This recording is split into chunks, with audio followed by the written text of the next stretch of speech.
Good morning once again. Welcome back to Outside the Classroom. I'm meteorologist Ryan Miller and science teacher as well. We're here once again today to provide a service to you, to give you some ideas, some lessons, activities that you can do at home, that you can continue to work with your kids and keep that learning process going. We're out of school right now, all of us, and we're trying our very best here to keep that educational process in play, to give you some things that we can all learn about: math, science, English, whatever you can come up with here. We're going to ask you to send us lots of information, send us questions, whatever you can come up with here, we're here to answer. I wanted to get to a couple of questions that were sent our way.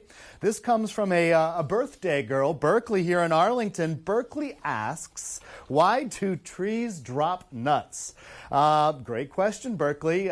Truthfully, a nut is a fruit from a tree, like an oak tree or a hickory tree. And when you see acorns that are falling from the tree, that is the seed. That acorn has the material in it for a new baby oak tree or a hickory tree. So most of the time, those nuts will be falling from the trees in the fall after they've had the entire summer to grow. But that's a great question.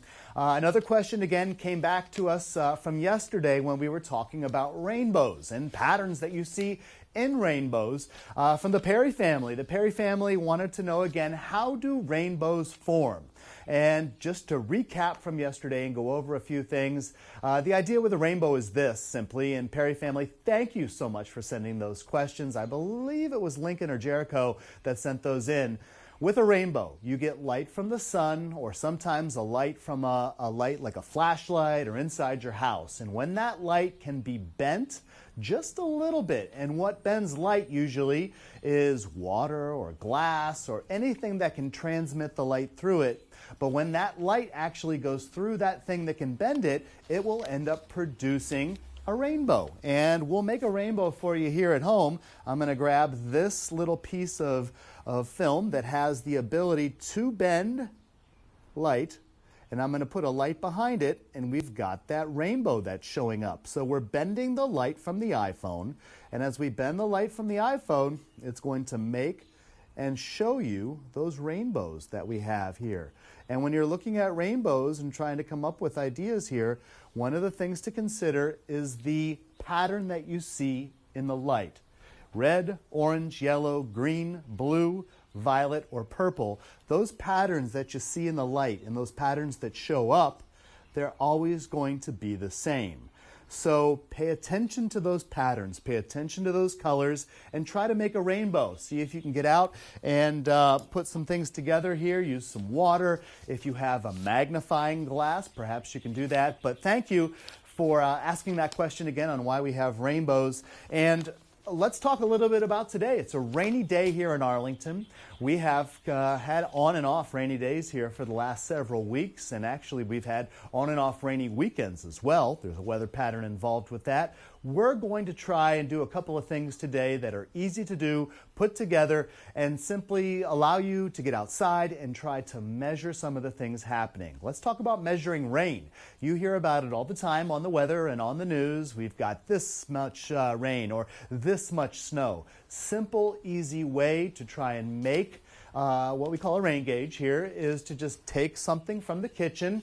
Sorry, Mom, Dad, or caregivers at home, we may make it a little messy inside today. We're going to try and find a piece of Tupperware or perhaps a measuring cup, whatever you can find and use. And this is something that you can put outside for a longer period of time. One of the items when you're making a rain gauge that is very important is you need to find a way to anchor the rain gauge down.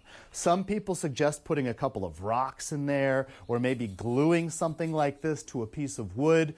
Now, we don't want you at home gluing any Tupperware down and making your folks angry at home, but if you can spare a cup, maybe it's a cup that you could usually throw away after you're done using it, but you're going to find and try to get something that will allow you the opportunity to capture the rain that falls from the sky. Take a ruler. If you don't have a ruler at home, we've put together a couple of resources. There are, Rachel, do you mind handing that to me? Thank you. Meteorologist Rachel Kay, my colleague, is going to be joining us here in just a little while. we put a template together. You can go to our webpage, WJLA.com, and if you check out the Outside the Classroom site section, you're going to be able to find a link to this ruler. You could print this out at home and make your own ruler if you don't have one. So we've put a ruler together for you. One of the items that you might want to consider doing is taking the ruler, cutting it out. You can put some tape on it to make it waterproof. But to finish and complete the rain gauge, one of the items we suggest you do is you can take your ruler and mark out from the bottom of your piece of Tupperware or your cup or whatever. You're going to want to mark from the bottom segments, maybe a 1/4 inch or a 1/2 inch, so that you can try to figure out how much rain fell from the sky. You'll sit this outside. You've got your markings on the cup, and that will allow you the opportunity to measure how much rain falls. We're going to be providing as well on the Stormwatch 7 weather blog some enrichment activities if you wanted to determine a more precise amount of rain, or if you wanted to make a ruler using a stick from the yard. You can do all of these things and actually calculate down to the gallon how much rain would fall from the sky with our resources that we're going to be putting online. So check out the Stormwatch 7 weather blog a little bit later. We can also talk about and show you how to measure the wind, the direction of the wind, and we can also measure potentially the speed of the wind. All of that when we come back in just a few minutes.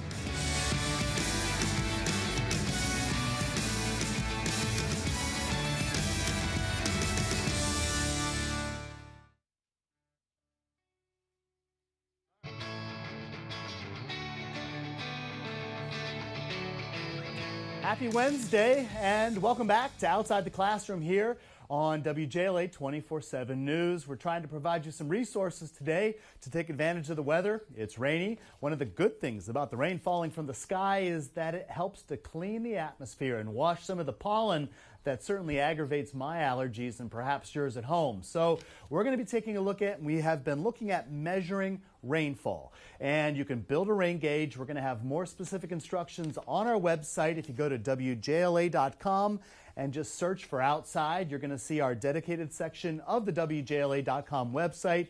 And please use that as a resource for all the activities, lessons, and things we're doing at home. But we would also like you to share not only your projects and pictures, but your data.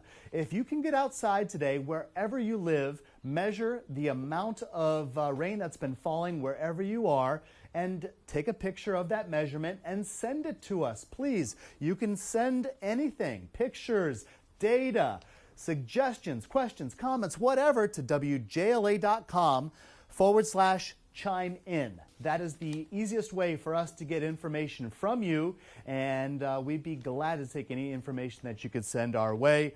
We were talking about rain gauges. We were talking about measuring the amount of moisture and rain that falls from the sky. You can make a calendar at home. If you wanted to get a piece of paper out, you can use that ruler perhaps that you got out for the rain gauge, or get another ruler out, make a calendar, and keep track of the amount of rain that falls where you live on a daily basis. And you could also keep track of the amount of rain through a graph or a chart. If you wanted to make a chart at home, you can keep track of the days on the bottom axis. The x-axis is what we call it.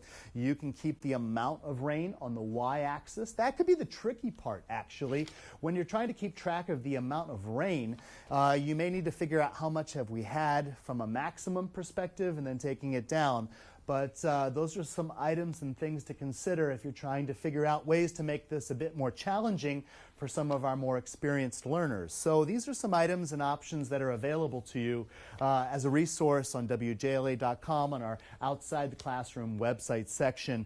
We are going to be talking about patterns that we have in the landscape and patterns in the garden. It's not just weather that has patterns, as we have mentioned. We're going to take a look right now at some pictures that have been sent to us from flowers and folks that have been kind enough to interact with us here. This comes from the Best family in Delray Beach, Florida, and they have sent us some information on patterns they're observing in the dragonflies that they're around their neighborhood. So thank you for sending that to us, the Best family. One of our other viewers here, this is Reese Panaro. sent a picture of patterns that she could see detecting and some ideas she had on patterns, whether it's shapes. Reese, thank you so very much for sending that our way. And I also wanted to show with you and share another image that we saw, or that I saw actually. And let me back this up just a second here. The good old benefits of live TV, or sometimes the drawbacks. Here's a pattern that I observed yesterday outside. We've got a white pine tree right here. Doesn't look like it's doing so well. On the one side of the pine tree, there is this type of plant growing, or this grass. And on the other side of the pine tree, there's another type, and exclusively another type of plant growing. So there's a pattern showing up in nature. I don't know exactly why that pattern's there, but nevertheless, that's one of the patterns that I observed. We're going to now take a look at a video that we shot here, taking a look at patterns in flowers and an activity that you could do when you're at home and outside related to flowers around wherever you live. Great activity to do outside. You can get out. It does not require much in terms of supplies. All you need to do is challenge your child at home. How many flowers do you think we have around our house? Well, have them think about that. Do you know the names of any of the flowers that are around our house? Do flowers only show up actually in the garden, or can they show up anywhere? Those are some questions to get started with as you begin to look for and challenge your child with this question. I'd like you to go outside and see if you can capture or get 10 flowers and bring them back in. Now, we do not want to encourage you to go out to your neighbor's yard to be plucking flowers from their gardens. We don't want any unrest being caused here by our behaviors, but you can certainly go right into the yard and start looking for flowers. They may not show up to the eye right at the moment, but if you really train your eye and start looking around, you'd be surprised what you can find. We're going to look for some flowers here that are showing up, and just in the yard, we found 3 examples of flowers. If you wanted to scale this activity up and challenge your child a little bit more, well, you can take the flowers and try to identify the flowers that you have found. We're going to be putting some resources up on WJLA.com. You can check out those resources to help with the identification. Flowers aren't just in the garden, they can be in the yard as well. If you have a bunch of weeds and plants that are growing other than grass, they're going to make some flowers. That's an idea to get outside as well and to keep that hunt for flowers going. When we return, we're going to talk about flowers and plants that are perhaps underwater. We're going to be looking at the way to measure and keep track of the wind. All of that when that Outside the Classroom returns in just a moment.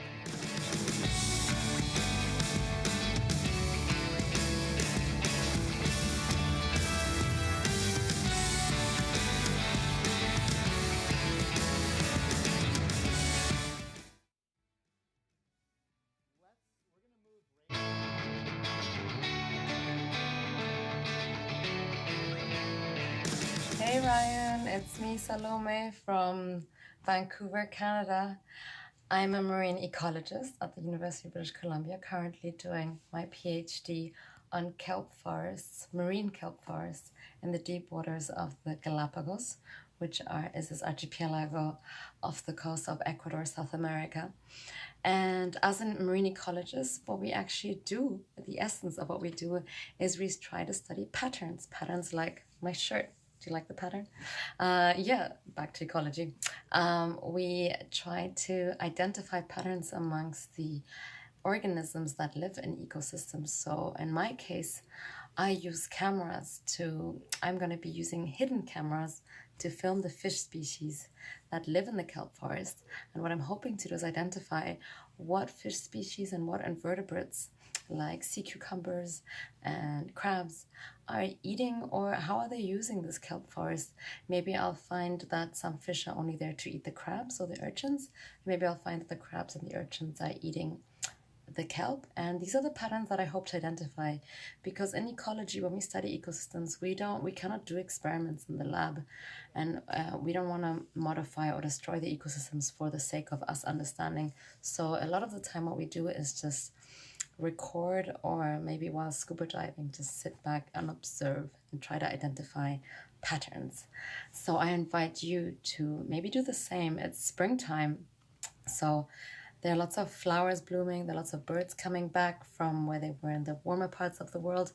And maybe try to identify using help of the internet with some species guides. Try to see what birds do you start seeing first. Maybe there's some birds who stayed here in America where you are. Maybe they stayed there over the winter, and maybe you see some new birds like hummingbirds that are coming in from the summer from Mexico potentially. Or maybe have a look at what plants are blooming first, and maybe next week see if there are different species of plants blooming, and you might be able to identify some patterns, because these patterns are likely changing because climate change is making our springs warmer sooner. So maybe see what you can find. And if that gets too hard, maybe see what patterns your parents have. I'm sure they have different routines now, and maybe see what kind of patterns they pick up. Good luck and enjoy. And Salome, thank you so much. Salome Buglis is one of the folks that I'm working with. She's a National Geographic explorer, and she and I have been partnered up for the school year, and she's been providing incredibly great resources of interesting ideas and things that I can use and show as examples in the classroom. And if you have any questions for her, she loves to study anything underwater, and she's an expert in that, and she would be glad to take any of your questions. We're going to get back to the idea now of how you can measure the wind. And with wind, there's a few things you can actually measure. I'm going to ask my colleague and friend, Rachel. She's going to be coming in, Rachel Kay, one of our meteorologists on the Stormwatch 7 weather team. And Rachel and I were talking about the idea of measuring wind direction. Wind direction and wind speed, which you measure with two separate tools. So I think a lot more people are probably familiar with the term a wind vane. That actually just measures wind direction. So if you've got a little, I don't know, what do people put on wind vanes? Little like turkeys and peacocks, things like that. And see which direction the tail is blowing. That would tell you the wind direction. But wind speed is an anemometer. And with that in mind, you can make an anemometer at home. We have to figure out and construct something that would be able to spin. And from a simplicity standpoint, we were thinking you could use some straws, if you could find some straws at home, maybe even something that's light like a straw, but you want to make sure it's light so that it can spin and that the wind can interact with it and it's not too heavy. And then you need something that would be able to catch the wind and to spin. Now, if you were just simply going to try and make at home a device that would measure wind direction, that wind vane, well, you could build something. You could take a leaf. I think magnolia leaves, actually. We've got tons of them around the area here. You can tell it's a magnolia leaf because it's really shiny, and it doesn't really break down and become very brittle like other leaves. But you could take a magnolia leaf, you could insert it into your straw. Maybe you could actually glue it in there if you had some glue at home.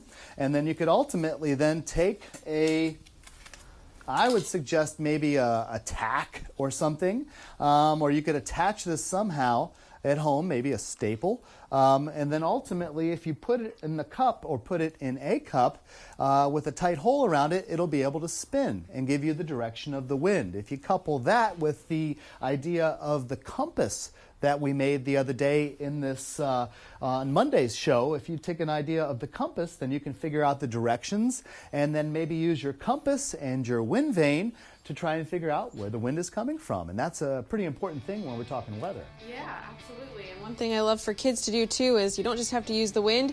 You can use your own, make your own wind and see how fast you can get the wind vane and the anemometer going as well. More on our website and more when we return.